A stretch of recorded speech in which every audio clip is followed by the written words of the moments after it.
Good morning, this is Julie, and yes, it's me. Here's my hands if you don't recognize my face. And today I'm going to take you along with me. I am hoping to hit one garage sale and two estate sales. I normally don't go to a garage sale, but this one advertised it had postcards and collectibles, so I'm going to make the exception. So let's get going, and I'll show you what I look for when I look for ephemera for junk journals. Okay, the estate sale, or this garage sale, turned out to be in a shed, and by this gentleman who was a collector, and multi-collections he had. There's a bunch of bagged items. Sometimes I like to check them out. Sometimes there's different ephemera patches. I've found postcards and such, but they weren't marked, so I didn't get them. The reason I don't go to a lot of garage sales is that for the amount of time it takes to go to them, in and out of the car and driving around, it's not really worth my time, because I like to get the vintage and the old stuff, and like this bin. I love to get the little documents and little letters like this item had in it. This little booklet has that letter or some kind of a form in it. Those are really fun. So when you've come across old books and such, sometimes you get the jackpot and get extra little bonus items. I do have in Craigslist a saved search for postcards, and I've only gotten hits on it a few times over the last few years. I live near Billings, Montana, and we just don't have a lot of the stuff here. There's only about a little over 1 million people in the area, so low population, and people just keep their stuff. And when they get rid of it, you just have to be there. There's a bunch of these old pictures, and I didn't take any of them because they weren't in great shape. They weren't unusual, and I have tons of pictures. I actually was trying to get rid of some pictures. Lots of maps, there was tons of sheet music here. Again, I have tons of sheet music and tons of maps, so I didn't need them. Otherwise, I didn't really want to take extra stuff for other people because I don't know. Sometimes you just have to say no, because I just don't want to take the time to redistribute to other people. To me, I find this kind of stuff all the time. Let me know, do you find things like this all the time? I do, because once I start going to estate sales, I just see a lot of that kind of stuff. Oops. Sorry, my heater. So I found a lot of these little bins of ephemera, which I really enjoyed going through, and it wasn't until the end that I came across some postcards. Some of these items I really liked, but I didn't want to pay the price. I mean, $2, it's not terrible, but I didn't need it, so they add up. I mean, $2 here, $5 here. I ended up spending $60 at the sale. In full disclosure, I'm also an eBay ephemera seller. I sell mostly postcards and ephemera on eBay, and I also have a couple vintage and antique booths at an antique mall. So I also am looking for things like that. This was a neat find. It looks like a reproduction of some papers or such. I will be doing a unboxing or showing you what I got, a haul video. Words are hard sometimes. And that was really cool too. Just a bunch of sky maps of the airplane travel maps. More sheet music. Just don't need it. He just had so many different things that he collected, which then I think about what I have in my room, and someday, if I live long enough, I'm going to have to get rid of some stuff too. So that's what I look for. I look for ephemera and what would work good in journals. I like things that are landscapes oriented, because I like that kind of thing in the journal. I like things that are matte and glossy. These little booklets like this are fun because you can take them apart with the staple part, and easily stick little pages here and there, but I really didn't need any more. I have plenty. This is a nice long book, but again, it didn't really appeal to what I was going to be doing. So this is another thing, is if you know kind of what you have, then you know what you could get when you're out. I did take some of these hand crafting things. I am a knitter and a spinner. and I do like to make those kinds of junk journals. This box was $1 each. There was a whole bunch of Country Woman, Taste of Home magazines. I have been a fan of Country Women magazines. I think they're kind of fun, but the older ones, my mom used to subscribe. And there was a whole bunch of quilting magazines as well. Magazines, leaflets and such, which were matte. You'll see them coming up. So they weren't glossy, and those are wonderful for junk journalers. But I didn't have plans to make any soon. And again, I see these things all of the time, but they are wonderful. All you have to do is take the staple out, and you can easily cut them down and put them into a junk journal, and you have some really wonderful pages and images, and they're vintage. Of course, you always want to check what these things sell for, because you never know if you're going to come across something that people are looking for and that's collectible or rare. And I would rather err on the side of caution there. And this is a part of the reseller and the historian lover in me. I love history. That's probably why the vintage and antique appeal to me. I would rather be really careful about not destroying old things. Now here I come across the postcard things, and there was this album of newer postcards. These are called Continental Chromes, and the whole album was $10, so I just took it. They're basically for reselling. There's a few of them that I thought I could get $3 to $5 for, which would probably pay for my whole trip here, and then there is a few of them that are still probably usable. I do a lot of postcard swapping as well. I think you've seen me do some of the postcard swapping with postcrossing. And then I went to this church rummage sale. It was put on by an estate sale company, which was unusual. And they had advertised that they had a new crafting supplies. And here we go, Sizzix. I have a Big Shot, and I got it from a friend, and I haven't used it. I haven't used it at all. It's in my closet. So I thought, well, I am getting close to getting to that closet, and maybe I'll get a few more things. So when I do get it out, I will be ready to go. And if I don't use it, then I have all these accessories. So it was really kind of fun to find all those things. Now, I don't usually go with this estate sale company because I try to keep it more simple, try to not to do all of the sales, because whenever I go to a sale, I find something. You know what I mean? And I don't need to go to all of the places and find more things to take home.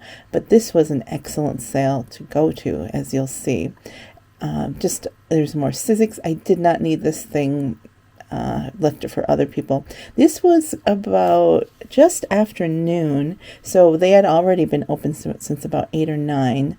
And that's another thing that I do, is I don't go right away. That was some Tim Holtz stuff in the package. And I didn't know what these things were. I knew that was a side stapler, and I already have a nice stapler, a saddle stapler, so I didn't need that. But I was tempted to take things I didn't know what they were, but then it's like, things, when I need them, they'll come to me. And that does happen. Like when you start to look for things will come to you eventually. And I found there was also a Cricut here, and I didn't take it because it was an older model. It didn't have the cord. You need to buy all of the accessories for it. And by the time I do that, I might as well just buy a new one with manufacturer warranty and all that stuff. But you never know what you're going to find. And this just was like the jackpot. I would just wonder about the people who donated. I did take this. It looked familiar, like something I should know that I needed to use. So when in doubt, just take it. So I can always swap it or donate it back. So I did that. There's a bunch of die cuts here. But it seems like I don't really buy a lot of things new. I did buy my crocodile new because I just wanted it at the time. But it seems like eventually you're going to find what you're looking for, vintage, used, or at a thrift store or a estate sale, if you're patient. I found a Big Shot here. I found embossing stuff. I found just so much. I did take these old address cards. They were just fun. I remember current catalog when I was little. I am Gen X, so we had so much great ephemera when I was a kid. Again, and more boxes of stuff. There's so much I didn't show you here. This looked like it was kind of a pre-made junk journal. I was really tempted, but I can make my own, so I just left it for someone else who would like that. Gel plates. I have heard so much about jelly plates, and I haven't done it, so I thought, well, this would be a good time to get into it, right? So maybe you'll see that in a future video. Some dots. These are recollection style, and I don't usually use these, but I've heard that they're handy, so why not? There was a whole bin under the table. This is a PSA. Look under the table for bins at the estate sales, garage sales, rummage sales, because a lot of times they get overlooked, especially in the afternoons, because there's just tons of stuff, and the first wave of people, it gets so busy, hardly anyone looks under the table. They're always looking at the top, so look under the tables. And just, yeah, it's just, this is a score. More Tim Holtz stuff in the package, yes. I am not normally a Tim Holtz fan, not because I don't like his stuff, but because I go for the actual vintage stuff, and his stuff is a lot of vintage style. So what I usually use is the actual real stuff, but I don't mind his stuff if I can get it cheap enough, and that was this sale. Some books. I really was tempted by this book, but then I was thinking I would look at it once, maybe, and then what? So this workbook intrigued me. It looked like somebody had done a whole class or workshop on Tim Holtz. It was their own notes, but I had no use for it myself. It was all just their stuff. But is there something like that that they offer? I don't know a lot about Tim Holtz stuff. There was a bunch of old vintage cards. I have a lot of vintage cards already, so unless they are really neat, I don't take them. I did take these cards because I'm always looking for different cards. Oh, a tip. That was my bag there. I always take my big Vera Bradley tote bag to sales when I can remember it, because it just is good to bring something. There is the Big Shot there, or what is that? One of the Sizzix things all together. Some other things, maybe you can help me out and tell me what these things are. I'm not really sure what they're for, because I don't really get into all of this stuff unless I see it in action. But there's so many things out there for scrapbooking and paper crafts and whatever, that sometimes it's just easier to keep it simple and the low barrier to it. Here is the estate sale I went to. It's from my favorite estate sale company. This was a smaller estate sale. It didn't have as much stuff in it. I always do a sweep through the garage. Every once in a while I find a file, like a metal file full of ephemera. One time I found a file full of receipts and old sales tickets from the early 1900s. So it's always worth it. And sometimes you want to look in the kitchen for recipe cards, and you never know where you're going to find ephemera at an estate sale. I was looking red-handled things for my antique booth. So, doing two things at the sale. I just like to do a sweep around. Estate sales are better than garage sales because they sell everything. Garage sales, they only pull out what they think people will buy. So here is the office, which is one of my favorite places to go to. Again, tons of cards. This is a box of cords, and just things, there's a box of cords at the top, but I don't need more cards. I have plenty. Although, see, this box was labeled $3. I often will go on the last part of estate sales and do the half price, but I didn't need more stuff. Always look for things that don't look like books on bookshelves. Like that one was a bunch of sheet music. Now here's another one that doesn't look like a book, and that was an old sticky album. I think I had one of those when I was a kid, but somebody had put a bunch of clippings and such together, and I did get this because anything not marked was $1, and so this thing was $1 with a whole bunch of neat little ephemera, and I'll show you that in my haul video because I haven't looked at really anything, and I'm eager to do that. And just this rest of this shelf is filled with sheet music and books of music. There, just about every estate sale has a bunch of music. There was one where it had like the whole basement wall was filled with a shelf of music. More crafting materials. On the next shelf below there, you see that little thing. I think it's like a sticker maker. There was one at the church rummage sale too, a very vintage bottle of Fabri-Tac. I wonder if it works. But it's funny that sometimes you start seeing patterns and seeing the same things over and over again at estate sales. It's really weird. And I love this cabinet. This would really be really cool. Then always check out the cupboards and the bookshelves. There's a box. I did purchase this box. It's $6 for everything. It had some, what is it called?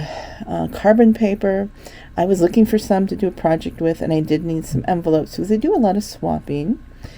And those binders and such. You never know. I should have looked in that box, that metal box. I don't know why I didn't, but those sometimes have really interesting old things. I'm always looking at old playing cards to see if there's interesting things in it. These weren't enough to make me want to buy them and keep them in my craft room. It was just kind of a fun day to rummage around. I'm kind of glad they didn't have more stuff there because then I'd have to take more home. But look for my haul video coming up in the next week or so. Well, that's a wrap. Sorry about the light and dark here. I'm facing the sun. This last estate sale, I spent $9. I got the box and some other stuff. So hope you enjoyed coming with me and seeing a little bit of what I do and get. But getting things used, there's so much out there that it's, to me, I enjoy the hunt. And you get things that you don't normally get, and deals. When you start looking for something such as like the Big Shot, you can see in the stores the price, and then I got that whole 2 boxes of stuff for $40. So if you have the patience and you can just wait, say someday I want to get this, eventually it'll come at a good price. I guarantee you. I mean, that's the cricket. I've looked at those before, didn't have the cord. I know that setting it up would be, a little bit of an expense, so I didn't want to dive into that today, and I know somebody else would love it. But eventually you're going to find something if you go out there and look. Thanks for watching, guys, and I'll see you on the next page. Goodbye.